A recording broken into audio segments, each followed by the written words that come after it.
What's up, guys? This is Rey-Jay back with another video, and in this one, I want to give you guys a very quick update about the markets. Just know that I am not a financial planner, so take nothing I'm saying as financial advice. Anyways, as far as the market's going, I just want to talk about what's going on, at least thus far. Right now, the market's technically on an uptrend, so we're making higher highs and higher lows. But when you zoom in and go into the smaller time frames, like the 5 minutes, you will see that SPY is very choppy right now. So I would warn you guys to be very careful with your options trading. This is going to hurt premiums, so be very mindful of that. Although we're on a slight uptrend, I would warn you to be very careful because of this chop. If we end up losing basically around that 643.5 area, look for a test of 642. And if that fails, we're looking for a bigger dip. But if we hold above 645, our next target is the all-time high area right up here. And the 646 range, we need to break that, start pushing for 650. We haven't really broken key resistance and we have not lost key supports. So we're technically just range bound. Although I do think SPY could try to push a bit higher, I believe there's going to be a lot of shops, so be careful with this. We might push to fill this gap over here, but I also want to add that we're going to be very choppy at the same time. So we might just chop around for the most part and slowly try to fill this gap. Be careful of trading this because, like I said before, this is going to be hurting option premiums.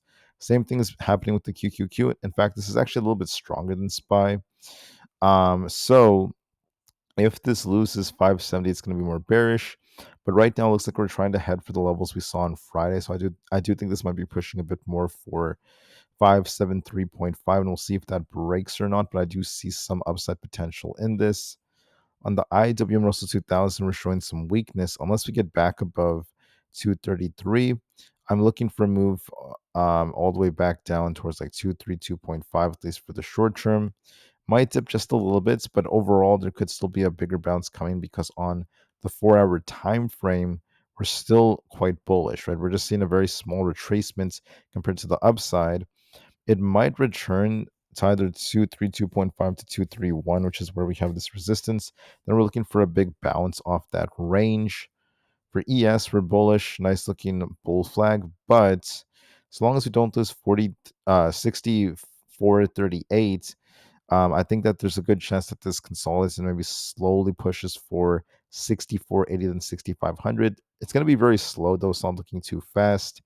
NQ is showing some life. I want to see us hold above 23,520. If that holds, we're looking for 23,640 is our next potential target.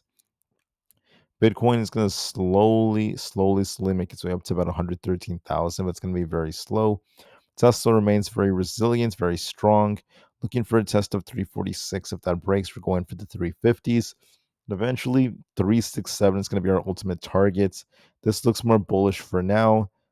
And Nvda is bouncing, looking for an imbalance fill to 182.5 or above. It does look a bit more bullish to me. As long as Apple does not lose 225, we're going to be favoring a push towards 230. We look more bullish. AMD is holding up well. I want to see us retest 167, see if we break that. But if we lose, essentially 161, we're bearish. So as of right now, we're stuck between the low 160s and 167. That's where our 20 EMA is. This might slowly push for 167 following Nvda, so there's upside potential. Coinbase is trying to bounce. I want to see us hold 310. As long as we can hold that by close, I think that in the next few days, we're going to fill this gap for 320. For Amazon, so long as we don't lose 225, this chart is favoring 231. Meta is also favoring upside if we break past 757. We're looking for an attempt for 764. Google's also looking more bullish. We're looking for 211 as our potential targets. And then Microsoft is also going to be favoring 510. If that breaks, we're looking for a bigger push higher. So watch that at least for now. The VIX dip to fill its gap and watch support around this 14 area. It might start to consolidate.